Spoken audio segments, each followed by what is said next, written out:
उत्तर प्रदेश के मुख्यमंत्री योगी आदित्यनाथ ने उत्तर प्रदेश के तमाम जिलों में जिस तरीके से बाढ़ से स्थिति खराब है, इसको लेकर टीम 11 का गठन किया था, जिसमें तमाम प्रभारी मंत्रियों की जिम्मेदारी लगाई गई थी। उत्तर प्रदेश सरकार में कैबिनेट मंत्री अनिल राजभर भी उन लोगों के बीच में पहुंचे थे। मंत्री जी, आपके गांव के कई जगह ऐसी हैं जो बाढ़ से बुरी तरह प्रभावित हैं। आपकी तस्वीरें भी सामने आई, आप लोगों के बीच में पहुंचे। इस समय की क्या स्थिति है? पूरी तरीके से कंट्रोल में है और जो पहले से तैयारी प्रशासन की थी, सरकार की थी, उसका असर इस समय देखने को मिल रहा है। कहीं किसी प्रकार की कोई परेशानी नहीं है, कहीं भी पशुओं के चारे की कोई कमी नहीं है। जिन लोगों का गांव मैरुंड हो गया है, संपर्क से कटा हुआ है, वहाँ बड़े पैमाने पर राशन किट का भी वितरण किया जा रहा है।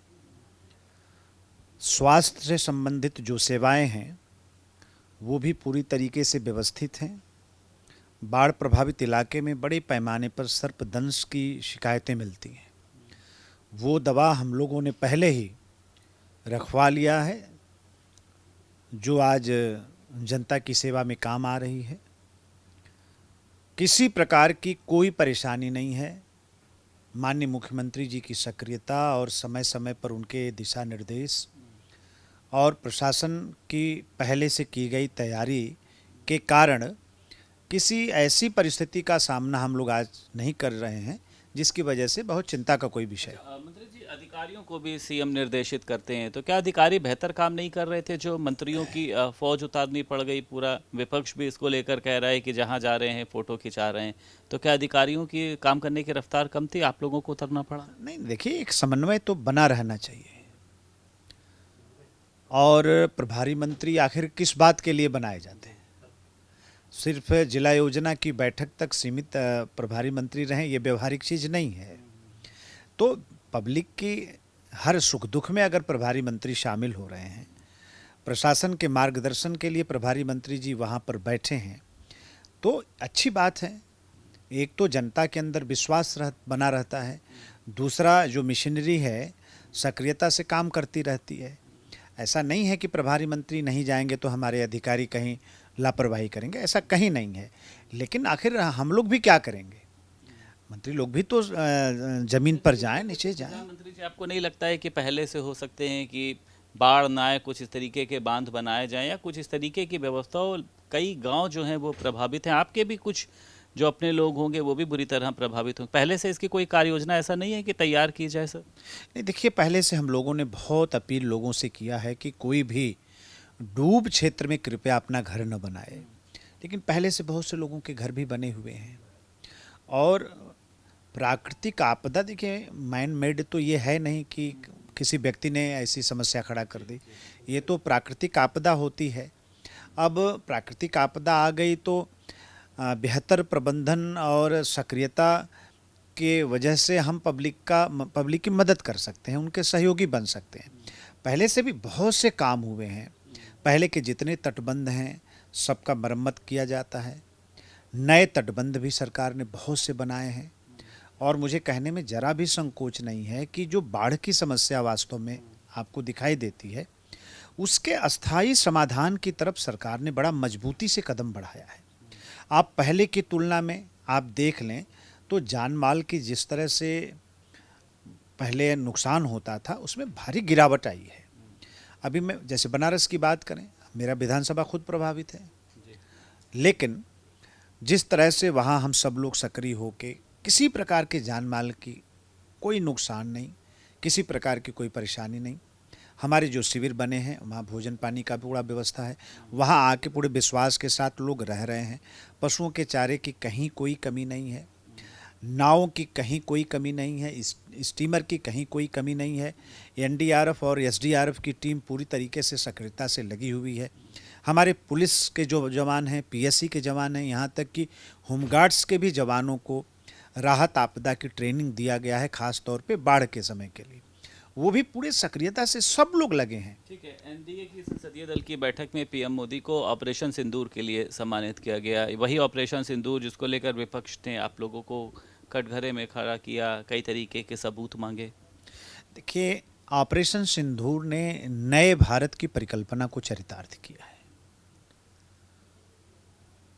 पहले की सरकारें दुनिया के अपने आकाओं से आदेश लेती थी, इजाज़त लेती थी, लेकिन माननीय प्रधानमंत्री मोदी जी का ये कालखंड, उनका कुशल नेतृत्व, सक्षम सामर्थ्यवान नेतृत्व ने आज नए भारत का दर्शन पूरे दुनिया को कराया है कि हमारे हितों के साथ अगर कोई खिलवाड़ करेगा तो हम उसे माफ़ करने वाले नहीं हैं, चाहे वो कोई भी हो, कहीं भी हो, भारत उसको सज़ा ज़रूर देगा।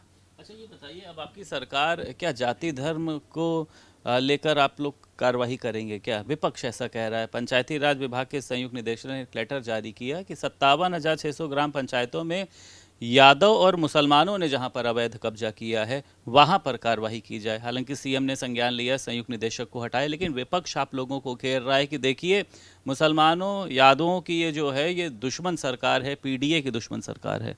नहीं, देखिए, सब लोग खराब नहीं होते। ये सही बात है कि पिछले 14 सालों में थोड़ा सा ज़्यादा शिकायतें इन वर्गों की आई हैं, ख़ास तौर पे ज़मीन के कब्ज़े को लेकर, लेकिन अच्छे लोग भी हैं, कानून का पालन करने वाले लोग भी हैं। तो आप पूरे की पूरी जाति को आप कटघरे में नहीं खड़ा कर सकते। श्रद्धेय मुख्यमंत्री जी ने इसका संज्ञान लिया है, हम लोग स्वागत करना चाहते हैं। अच्छा, आप भी एक विभाग के कैबिनेट मंत्री हैं, ये इसमें संयुक्त निदेशक की ही आपको लगता है पूरी जिम्मेदारी है, या इसमें निदेशक की भी जिम्मेदारी है, प्रमुख सचिव की भी जिम्मेदारी है? आपको लगता है उन पर कार्रवाई नहीं हुई है? नहीं, कल माननीय मुख्यमंत्री जी ने इस बात को बड़ा स्पष्टता के साथ कहा है। अभी उन्होंने कार्रवाई किया है जिनके हस्ताक्षर से ऐसे आदेश जारी हुए हैं, लेकिन उसके पीछे और कौन लोग काम करते हैं उन पर भी कार्रवाई करने की बात माननीय मुख्यमंत्री जी ने कही है। आपको लगता है ऐसा लेटर नहीं जारी होना चाहिए? संविधान के खिलाफ भी है, भावनाओं के खिलाफ भी है। नहीं, संविधान की बात नहीं आती, लेकिन ये सही है कि आप किसी पूरी की जाति को किसी विषय पर कटघरे में नहीं खड़ा कर सकते। अच्छे लोग भी होते हैं, हर जगह अच्छे लोग होते हैं, तो उनकी भावनाएं आहत नहीं होनी चाहिए। ठीक है, सरकार के सिस्टम और अफसरशाही पर सीधा सवाल खड़ा किया है राज्यपाल आनंदीबेन पटेल ने। उन्होंने कहा है कि रामलला के दर्शन तो बहुत जल्दी हो जाते हैं, लेकिन ये जो ऑफिसों में फाइलें घूमती रहती हैं, इनके दर्शन नहीं हो पाते।